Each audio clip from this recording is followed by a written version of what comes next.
আচ্ছা armies, তেকুকের recent লাইফটা কি তোমরা দেখেছো? 해 우리가. 맞아. 지금 물어봐. ওরা মুখে সবসময় হাসি ফুটিয়ে রাখে ঠিকই, কিন্তু সেই হাসির পেছনের গল্পগুলো শুনলে বুকটা সত্যিই কেঁপে ওঠে।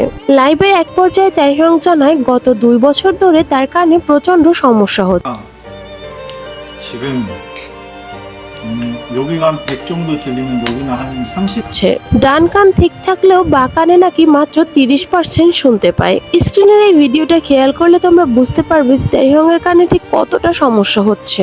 জিন এবং জিমিন যখন তার কানে কিছু বলতে গেছে তখন সে প্রথমে বা কান দিয়েছে, কিন্তু ভালো মতো শুনতে পায়নি দেখে পরে আবার ডান কান দিয়ে শুনতে হয়েছে। তাইহং লাইভে জানায় তার এই সমস্যাটা নাকি মিলিটারিতে থাকা অবস্থায় আরো অনেক বেশি বেড়ে গেছিল, তবে এখন সে এটার জন্য ডক্টর দেখিয়েছে এবং মেডিসিন চলতেছে। চিন্তা করা যায় তাইহং এত বড় একজন মিউজিশিয়ান হয়েও দিনের পর দিন কতটা কষ্ট নীরবে সহ্য করে যাচ্ছে। অন্যদিকে সেই লাইভে আমাদের জংকুক জানায় পারফর্ম করার সময় পায়ের মাসেলে এতটাই টান পড়েছিল যে সে ইচ্ছা থাকা সত্ত্বেও স্টেজে একটু লাফালাফি করতে পারেনি।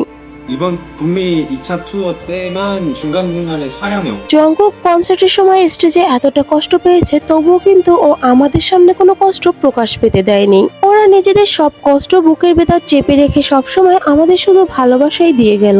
সত্যি ওদের এই ভালোবাসার ঋণ আমরা কখনো শোধ করতে পারবো না। তোমরা সবাই তাইহং এবং জংকুকের জন্য একটু মন থেকে দোয়া করো যেন তাড়াতাড়ি সুস্থ হয়ে যায় দুজন।